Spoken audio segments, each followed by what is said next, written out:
ඉරානයේ ටෙලිගොන් ප්‍රහාරයක් එල්ල කළා.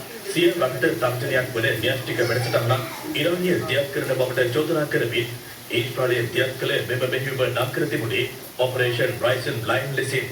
එහිදී ඉරාන ඉස්ලාමීය විප්ලවවාදී ආරක්ෂක බලකායේ මුලස්ථානයේ භූගත කඳවුරක පිහිටි ඉරාන ප්‍රධානතම න්‍යෂ්ටික බලගැන්වීමේ මුලස්ථානයේ වන නත්සා න්‍යෂ්ටික වැඩවීම් ඊශ්‍රායලයේ ඉලක්ක වී තිබුණා. ඉතා සැලසුම් සහගතව දියත් කළ මෙම ප්‍රහාරවලින් ඉරානයේ හමුදාපති මේජර් ජෙනරාල් මොහමඩ් බගේරි එරට විප්ලවකාරී හමුදාවේ ප්‍රධානියාද ජීවිතක්ෂයට පත් වුණා. ප්‍රබලපලේ න්‍යෂ්ටික විද්‍යාඥයන් 6 දෙනෙකුට ප්‍රහාරවලින් මරණයට පත්වීම ඉරානයේ න්‍යෂ්ටික වැඩසටහනට එල්ල කළ මරු පහරක්.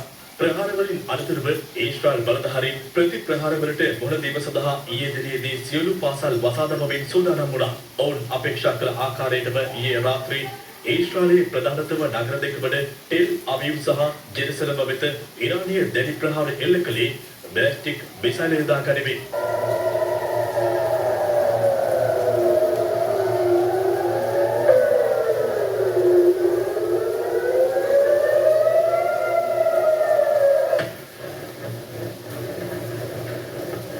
මේ ඔබ දකින්නේ ඉරානයේ එල්ල කරන ලද බැලිස්ටික් මිසයිල් ඊශ්‍රායලයේ අගනුවරට එල්ල වන ආකාරයයි.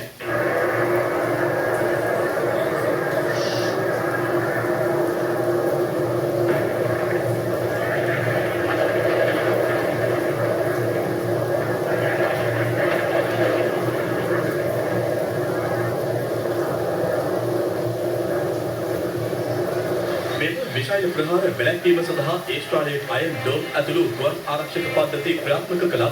ඇතැම් මිසයිල් ඊශ්‍රායලයට පතට වී තිබෙනවා.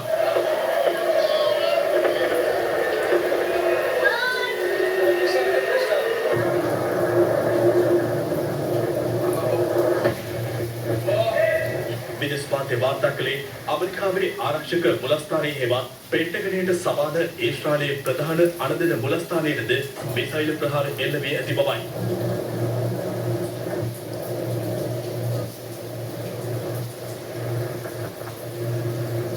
සයිරන් හඬත් සමග ඊශ්‍රායල් ජනතාව සිය ආරක්ෂක ස්ථාන කරා දිව යද්දී ටෙල් අවීව් සහ ජෙරුසලමේ විශාල පිපිරීම් වාර්තා වූ බව ඇසින් දුටුවන් උපුටා දක්වමින් විදේශ මාධ්‍ය වාර්තා කළා. ඊශ්‍රායලය පවසන්නේ ඉරානීය මිසයිල් 100ක් පමණ එල්ල කළත් බොහෝ ඒවා වැළැක්වීමට තම මිසයිල් ආරක්ෂක පද්ධතියට හැකි වූ බවයි. කෙසේ වෙතත් ටෙල් අවීව් නුවර ජනාකීර්ණ ප්‍රදේශයක පිහිටි මහල් නිවාසයකටද මිසයිල් ප්‍රහාරයක් එල්ල වී තිබුණා.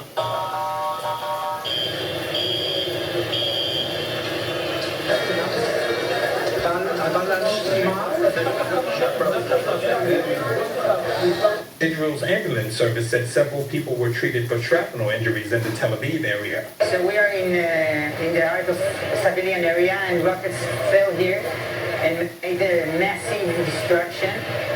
We can see here buildings that were actually attacked and destroyed. And there are people trapped here, and we try to rescue them. And there is lots of mess, and we try to evacuate a population out, community citizens that actually here, we try to evacuate them out. As you can see behind me and in various other locations, we're talking about a night filled with debris impact sites here in Israel, specifically residential areas like the one you can see right behind me. Our police bomb squads are some of the best in the world. They're right now on call and on site, making sure that we can secure these locations for all the civilians in the area. Israel හදිසි සේවා අංශය පැවසුවේ ටෙල් අවීව් නුවරදී පුද්ගලයෙකු මිය ගොස් තවත් 34 දෙනෙකු තුවාල ලබා ඇති බවයි.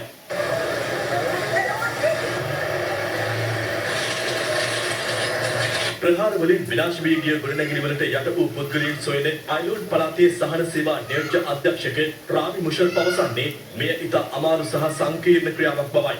මැදපෙරදිග ගැටුම් උත්සන්න වෙද්දී ඉරානයේ ටෙහෙරාන් අගනුවරට රැස් වූ ජනතාව විරෝධතාවක නිරත වුණා. ඔවුන් පැවසුවේ ඊශ්‍රායලය තම රටට එල්ල කළ ප්‍රහාරයට පලිගත යුතු බවයි.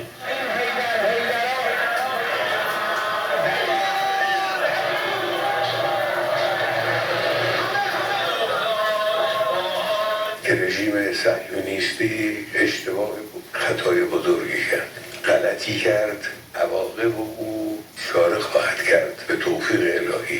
ඉරානයේ බැලිස්ටික් මිසයිල් එල්ල වෙද්දී ඊශ්‍රායලයේ යලිත් ටෙහෙරාන් අගනුවරට ගුවන් ප්‍රහාර එල්ල කර තිබෙනවා.